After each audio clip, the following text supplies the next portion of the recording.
Always welcome साथियों, digital class हमेशा आपके साथ। इंजीनियरों, अपना इंटरनल कंबशन इंजन चल रहा है। जो भी कंटेंट अब तक आपने पढ़ा है और आगे इस वीडियो में पढ़ने वाले हैं, सारा कंटेंट आपको पीडीएफ फॉर्मेट में अवेलेबल है। जिस तरह से मैकेनिकल इंजीनियरिंग जनरल नॉलेज की सीरीज कंप्लीट अवेलेबल है। इन नोट्सों का इस्तेमाल आप SSC, RRB, state, JEE, GATE, BTech, AMI के एग्जामिनेशन के लिए कर सकते हैं।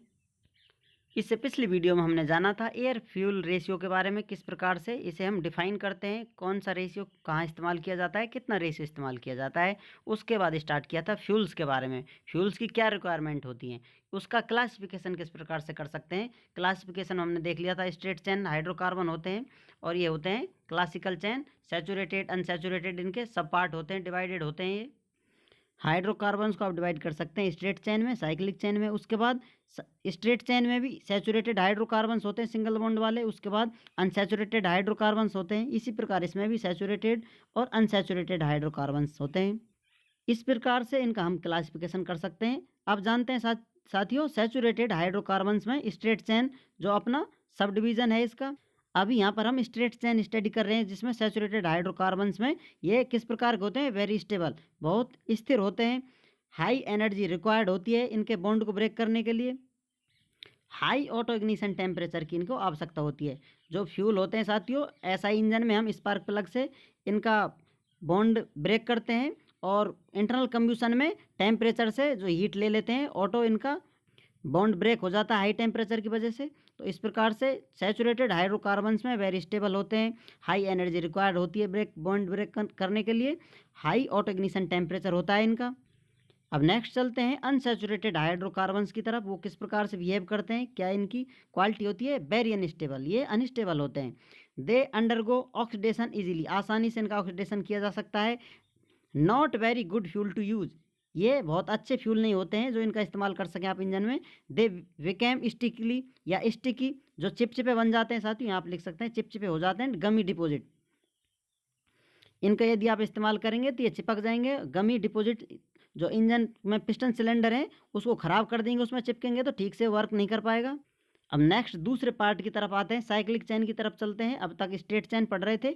सैचुरेटेड हाइड्रोकार्बन, साइक्लिक चेन में सैचुरेटेड हाइड्रोकार्बन्स में for a small chain they are unstable and for large chain they are stable. यहाँ में चेन की आवश्यकता है साथियों, जैसी चेन छोटी होगी तो अलग बिहेवियर होगा, बड़ी होगी तो अलग नेचर होगा।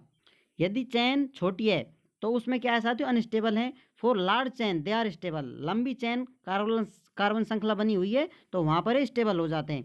अनसैचुरेटेड हाइड्रोकार्बन्स हैं, ये साइक्लिक चेन में ही है साथियों। अनसैचुरेटेड हाइड्रोकार्बन्स में ये क्या होते हैं साथियों, कभी कभी समटाइम एक्सप्लोसिव, ये कभी कभी धमाकेदार हो जाते हैं। जैसा कि एग्जाम्पल आप टीएनटी देख सकते हैं।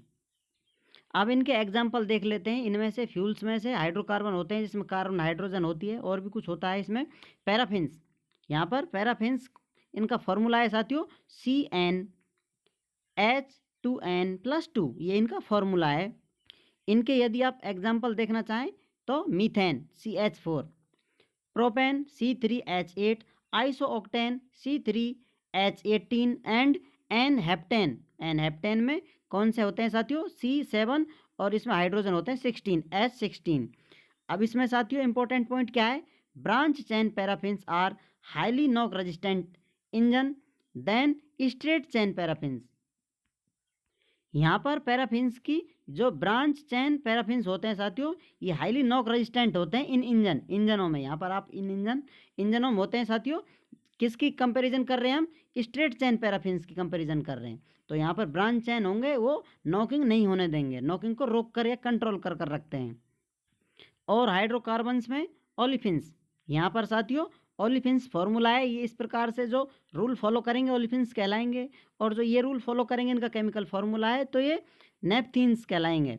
अब इसमें से ओलिफिन्स में इथाइलिन C2H4, प्रोपिलीन C3H6, नेपथनीज में आप एग्जाम्पल लेना चाहें तो साइक्लोब्यूटेन, जिसमें कार्बन 4 होंगे, हाइड्रोजन 8 होंगी, C4H8, cyclohexane, chemical formula C6H12। These are more stable than olefins, जो ये नेपथनीज हैं साथियों, इनका यदि कंपैरिजन किया जाए ओलिफिन से तो ये मोर स्टेबल होते हैं।